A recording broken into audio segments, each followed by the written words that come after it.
Oh, it's you. What brings you all here? Hey, we're just having a look around. I'm here to update myself on how things are going here. Oh, the Fatui are here too! Let me introduce you. This is Mr. Garunt Snezhevich. He represented the Knave in sending us a large amount of supplies, and is helping with our work. Our residents are hard at work as well. Thanks to everyone, work is progressing nicely. We've lost a lot of people, but we're moving forward. That will have to be enough. Hello, Miss Charlotte. I'm a big fan of yours. I especially like that article you wrote last year about Fontaine's stray cats. But if you don't mind, could you not emphasize our role too much in your report? It's not charity we're doing here.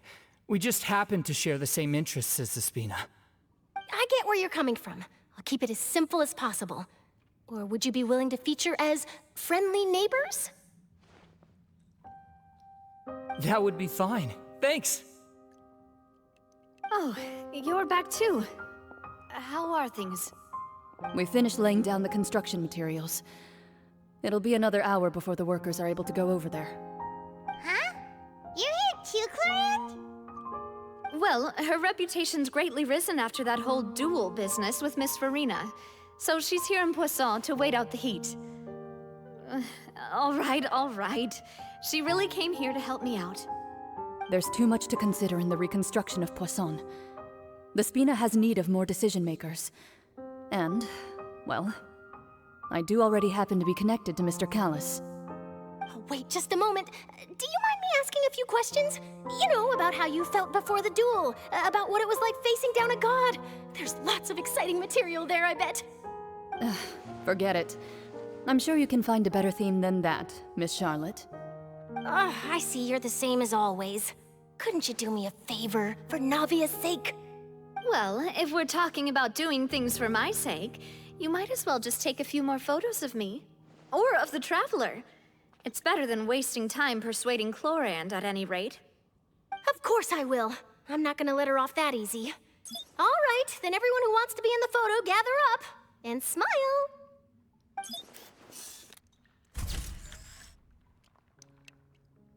How did it go? Was it a good shot? Did Paimon look cute in it? Not bad. Your addition really helped the composition of the picture.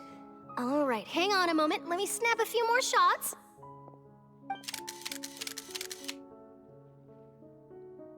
All right, that should do it. I'll be back here later anyway, so let's call it a day.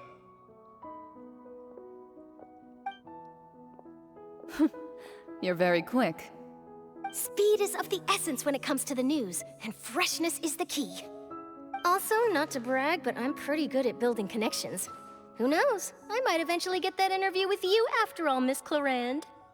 Wow, you really do have that never say die spirit. I'm impressed. I'll hazard a guess that this is how you got that interview at the Fortress of Maripede. Whoa, you're well informed. Let me make a guess too. I asked Sijuin, who told Monsieur Nervillette, and he told you, right? That's a very complete information chain. In truth, all Monsieur Neuvillette asked me was, when did the fortress become so friendly towards the media? I told him that it was best not to speak too soon.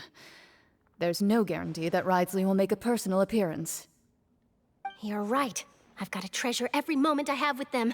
In which case, I'll be making a move first. Stay safe now. And tell me if you hear anything interesting. I'll treat you to afternoon tea in exchange.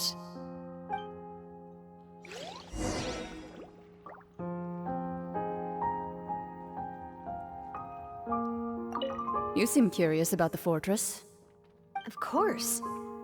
That Risley. I still remember going down to the fortress to grill him for information on my father's case. Boy, did he take me for a ride. Without telling me anything, of course. But he did invite you to tea, didn't he? 2 large pots of it, in fact. It was good tea, though. I have to agree. The tea there is very good. Speaking of that, would you like to have some today? I mean, you've got time, right? Well, I'd be partial to some shortbread. Wow, it's like we've got a menu or something. Sure, sure. Good. What flavor of biscuits would you like, Mr. Snežević? Me? I'm fine with anything. But I would prefer chocolate, should you have it.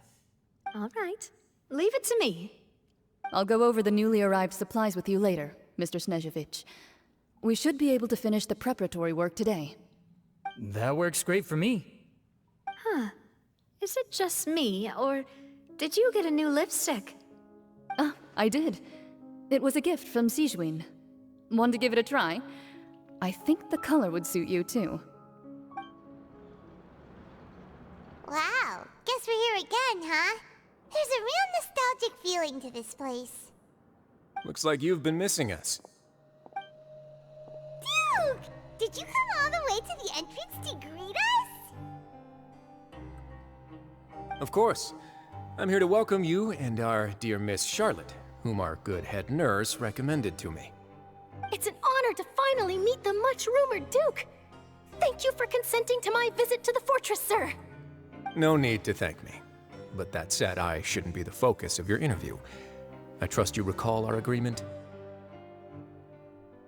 Of course, of course. All right then, this way.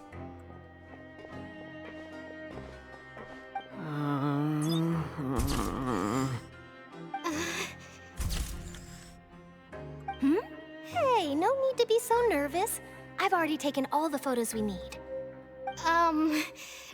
Miss Charlotte, do these pictures really need to be published on the cover of the Steambird?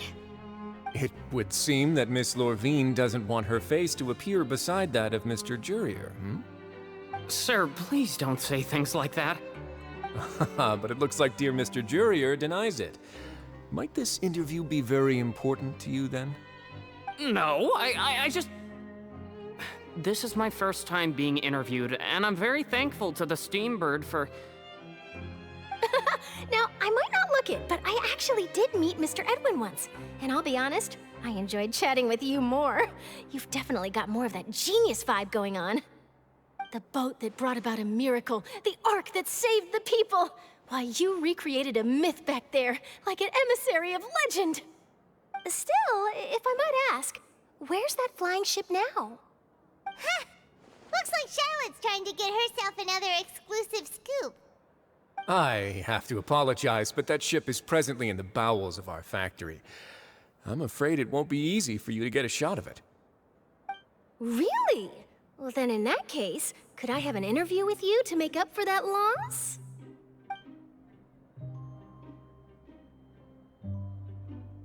You already know my answer, I'm afraid. Best you interview our head nurse instead. Or perhaps you'd like to take another photo of this couple of researchers?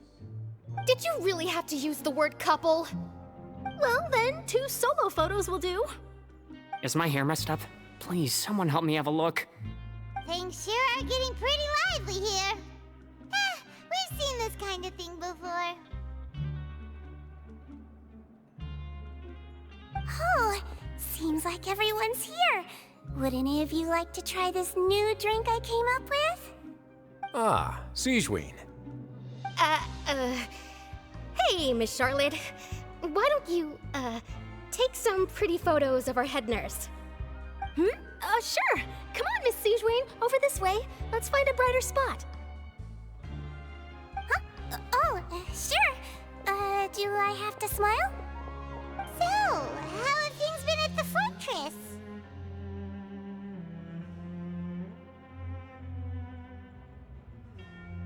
Same old, as you can see. Fontaine's undergone some changes, but this place is still more or less the same. Other than that flying ship, it got a tad too much attention, I think. That's why I decided to let the interview go through.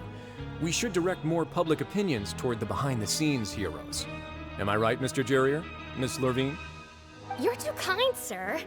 I believe that you too should have your day in the sun. Not that you would want that, just pity. I'll just leave the spotlight to you two.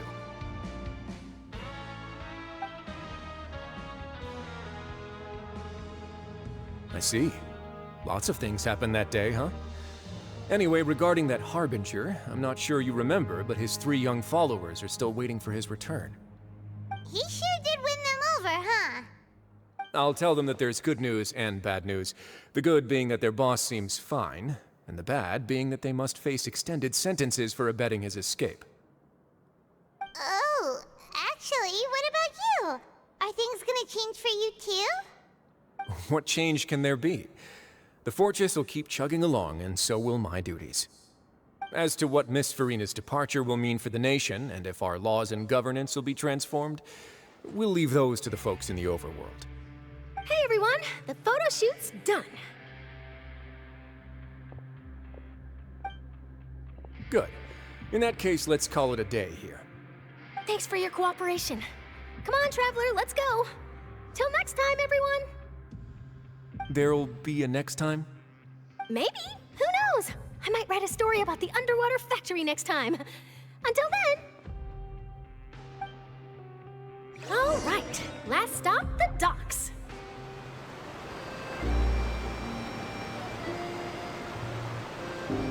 I didn't see them! They really are here! How did you know?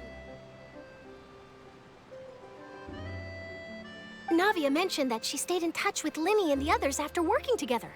Apparently, they've been at the docks distributing these strange pockets the whole time since. Traveler, Paimon.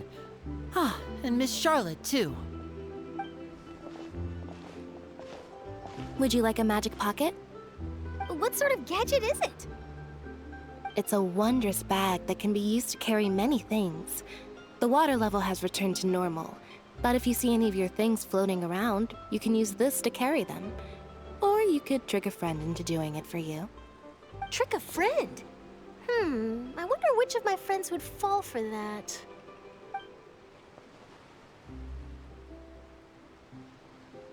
You could just make a friend like Fremine here. Isn't that right, Fremine? Is this what you meant by, I'll help you make some more friends? To be honest, that sounds pretty sweet. Could I have your contact, please? Sure. Please, write down my address. You sure are working hard to help Fremine socialize. He was the one who proposed doing this. He even wants to assist in our magic shows. Yes, I was planning to first introduce Pear as an assistant, and later Fremine himself. In the future, I think we can leave underwater escape magic to him too. That said, would anyone want to see a diver escape underwater? Oh, it'll work out. Every journey begins with the first step. He'll become a part of our show eventually. Lynette, could you come over? Miss Charlotte says she wants to take a picture of us. Got it. My, that Charlotte is rather perceptive. She got rid of everyone the moment she realized I had something to say to you. So, how have things been, Traveler? Father says that you did a great deal during the latest events. She's very grateful for your contributions to Fontaine. That's all right. We were more than happy to help. So, what's she doing now? Oh, I guess you haven't heard. Well, after Lady Farina left, Father and Monsieur Neuvillette opened negotiations, during which he gave Fontaine's gnosis to her as a diplomatic gift. A diplomatic gift? A gnosis? Yes, I was quite surprised at first myself. But when I thought it over, there were actually a number of things going for it. It could have been done as an apology for the incident with Lord Child, or as thanks for his help in tying the all-devouring narwhal down. Furthermore, Father did also lend significant aid to Fontaine and Poisson. Well, that's true, but this is a gnosis we're talking about. Doesn't this seem a bit irresponsible? I would agree, but I've also heard that it seems that Monsieur Neuvillette has had a significant change of heart regarding the matter. So there's some reason for this that only Nervalet knows about? I suspect you'll have to ask him about that yourself. Ah, yes, speaking of which, I did see him strolling around the entrance to the Fortress of Masquerade a while back. Isn't he real busy and stuff? Paimon didn't think he'd have the time for that. But back to the topic. The Gnosis was given to the Knave, right? What about Child? They say that he's returned to Snezhnaya to recover from his wounds. I hear that the recent disaster really did a number on his health. That's true. When you think about it, we've had loads of run-ins with the Fatui. To think we'd be allied with them this time. So shocked by such a simple switching of sides?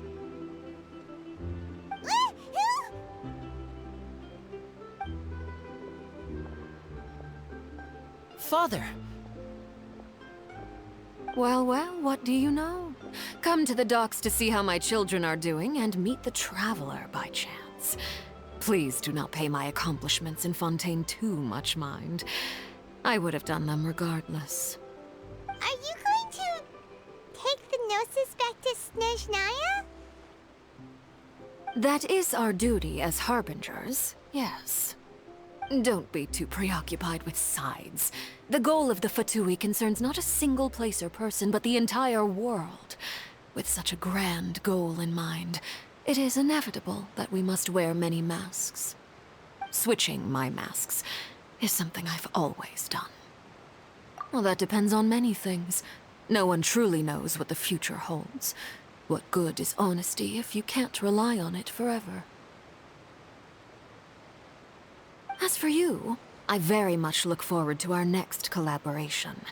Good things cannot be achieved alone, and you've proved yourselves to be great partners.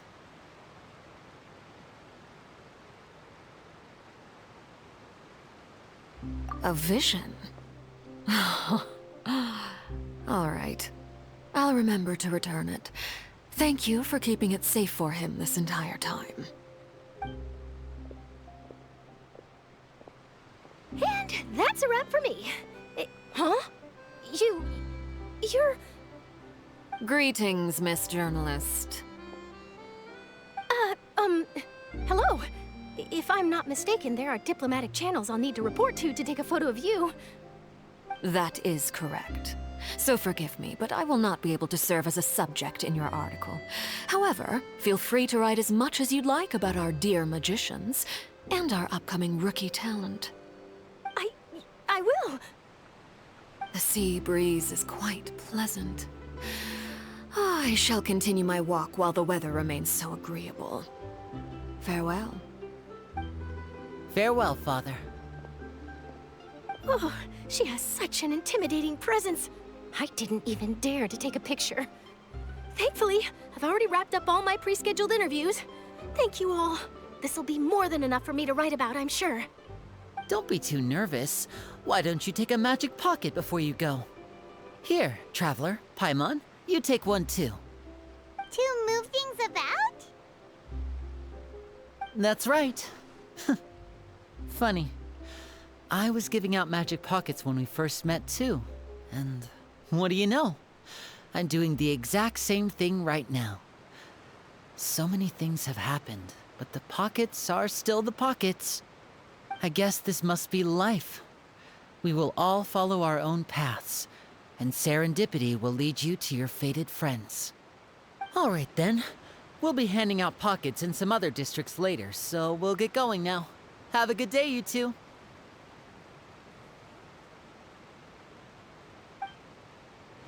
Well, guess we sent Charlotte off. Shall we go see how Nervalet's doing? As long as he's not so busy that he doesn't have time to chat anyway. The entrance to the fortress! Ooh, he really is there!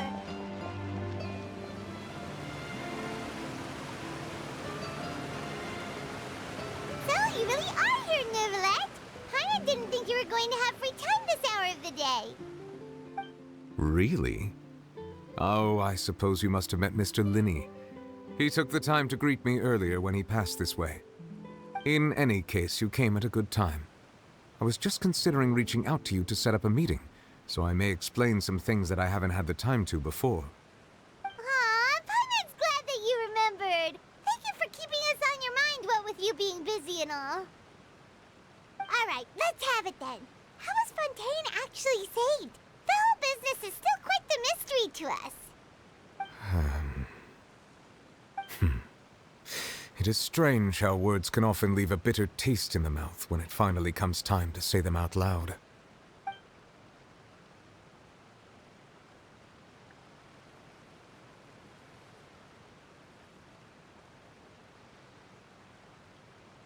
Whoa. So that's what happened? Focalor destroyed the divine throne of the Hydro Archon and restored your power to you, transforming you into a fully fledged elemental dragon sovereign. But Paimon still doesn't quite get what you did to save the Fontanians from dissolving. For me, the authority of the ancient dragons refers to absolute control over the hydro element. Fontanians were incomplete humans born of Egeria's use of the power of the primordial sea, with constitutions similar to that of mimics. But so long as those primordial energies remain within them, I could use the ancient dragon's authority to grant them true blood, after the fashion in which life was first brought into being on this planet. In other words, when I gave my verdict, Fontanians became true humans, and thus would naturally no longer be dissolved by water from the primordial sea. Focalor must have counted on you to make that decision as well. Your verdict was the key to making the prophecy appear to have come true while saving everyone.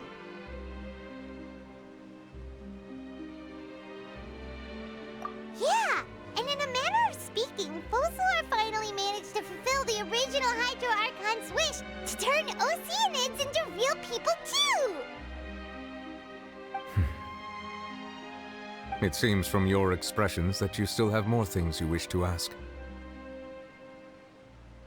Ask away. I will tell you the truth as I know it. I have investigated his case along many avenues, and I have learned that he once fell into an unknown chasm when he was young. There, by chance, he awakened the all-devouring narwhal. But whether it be by sentiment or reason, that should not have been enough to consider him the root cause of the disaster. At most, he would have had tangential liability. As for the judgment passed by the Oratrice during the trial, whether it was due to that liability by association, or Focalor deliberately using him to buy time for us on the assumption that he would be able to hold the creature off, I cannot say. Guess Focalor had Fontanians in mind the whole time. In the end, it was thanks to her that they finally became real humans. Hang on a second. Paimon suddenly got another question. Back when Fontanians hadn't yet become real humans, were the children they had also transformed Oceanids?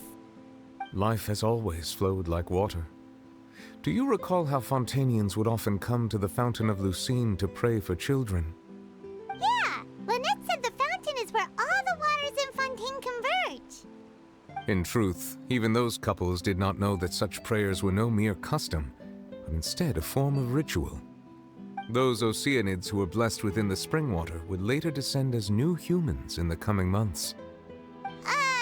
Paimon sorta gets it now. Either way, seems like this ritual won't be of any further use, but it'll probably live on as a local custom. Ask away. I will tell you the truth as I know it.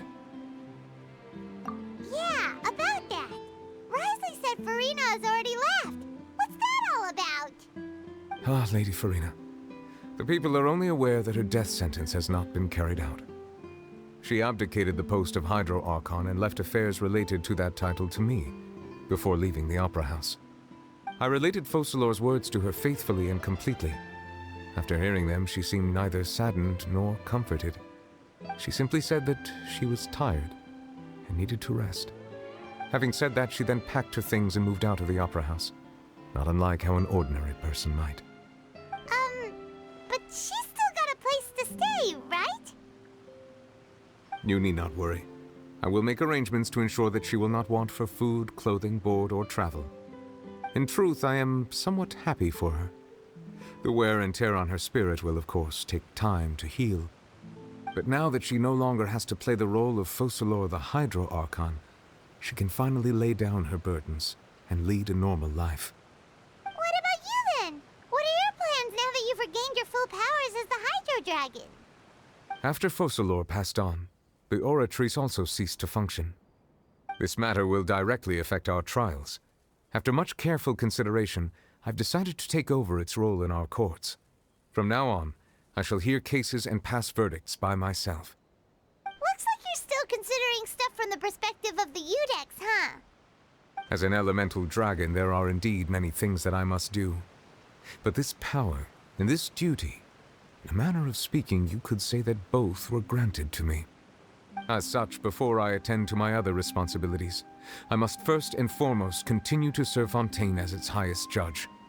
The duty of the Hydro Sovereign and the duty of the Udex shall coexist within my person. Additionally, the Hydro Archon's departure has brought about another problem, which is that the Opera House shall no longer produce indemnitium. That's true. That power was derived from the people's faith in the Hydro Archon, wasn't it?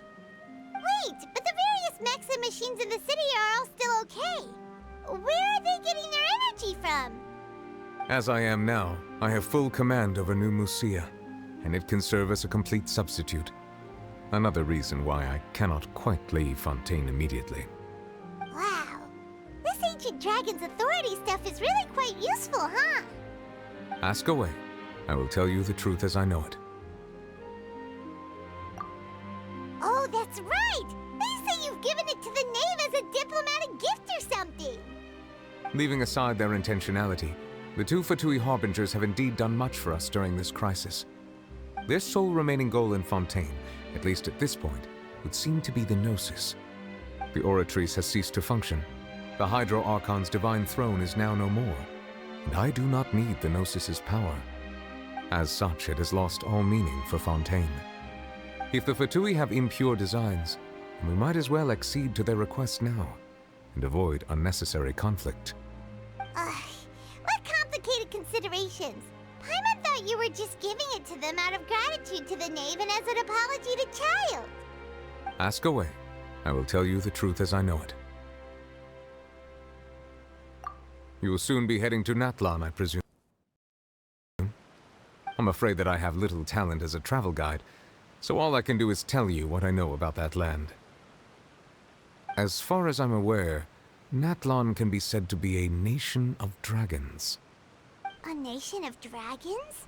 You mean like you? No, I suspect that I would not find myself welcome there. Unlike ancient dragons such as myself, the dragons of Natlan have undergone long years of development and evolution.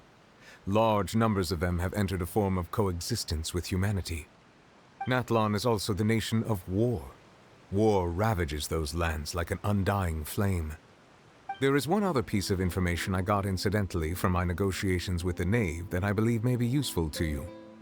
The Harbinger known as the Captain has thrown his hat into the endless ring of war. The Captain. Sounds like a real tough customer. Seriously, everywhere you look, there's a Fatui Harbinger doing their thing. I suggest that you fully prepare yourself before going to Natlan. In the meantime, Fontaine's doors will always be open to you. Ask away. I will tell you the truth as I know it. Hang on a sec. Paimon's still got a question about the Gnosis. When we spoke to Linny earlier, he mentioned that your attitude towards giving away the Gnosis had clearly changed. We guessed that there might be some reason for it that only you were aware of. No wonder the House of the Hearth is the Fatui's intelligence division. They are certainly sharp. So regarding this specific issue, I was just getting ready to share something with you. What is it? In truth, I exchanged some further words with that lady named Skirk after sending you two back to the surface. It went something like this. Well, we're going to head topside to see what's going on. You hurry over soon as well, all right, Nervalet? What next? The all-devouring narwhal isn't here, so I'm no longer getting any interference. I can finally catch the scent of your power, what it's made of. It is the authority of the planet's primordial dragons, but with something very similar to a god's curse mixed in. It's quite a novel blend. I'm sure I've encountered something like this before. What was it again? I do not know what you speak of. Ah, of course. How could I forget? You should have the remains of the third Descender on your person, yes? Remains? I've never heard of any such thing. Huh. According to your parlance, I believe it may be called a gnosis. Well, that much is true. After Focalor's divinity faded, she handed her gnosis to me. But I fear I have never heard of it described in the manner that you just did. I've been training with my master, the Foul, ever since I was young, and I have never returned to the surface since. So most of the information I possess, I got from him.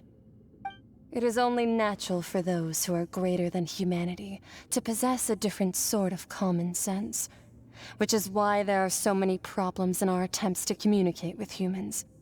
Regardless, you should probably get rid of objects of misfortune to prevent any disasters from befalling you. To live in itself is a blessing.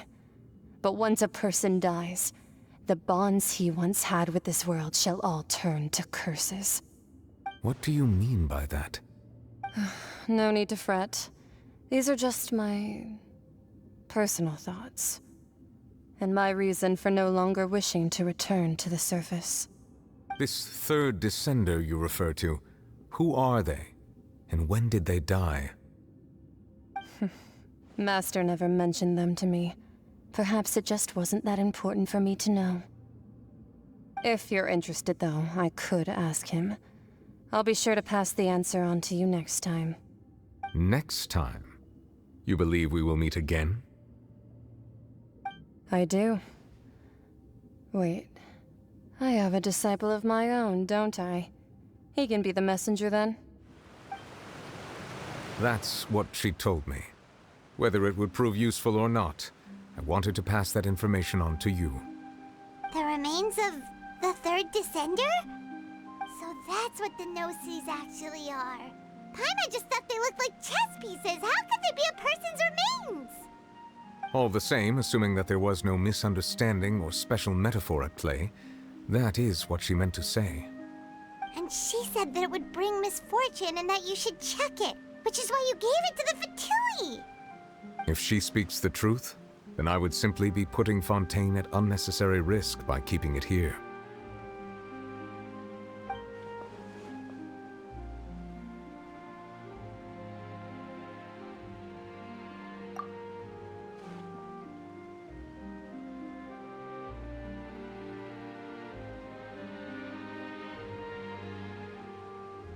I had guessed that you might already be familiar with this concept, but I did not expect you to be one of them.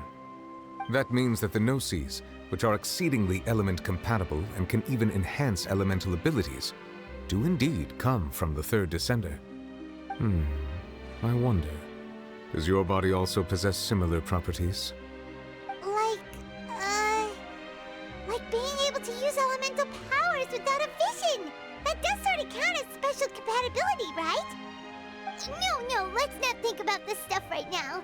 It just feels creepy. Comparing the Traveler to the dead third Descender and all. That's what you say, but this topic still feels like bad luck. Once Child recovers, let's get some more answers out of him. Or go look for his master and get the answers that way. I too believe it unwise to make too many blind guesses when information is lacking. The same is true of being at court.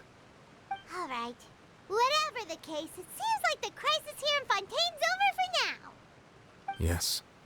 All of Focalor's efforts were for this moment as well. But she sacrificed herself in the end as a god, and she suffered through all those years as a human. Was that really what she wanted? I suppose that would be the mystery of a god's will.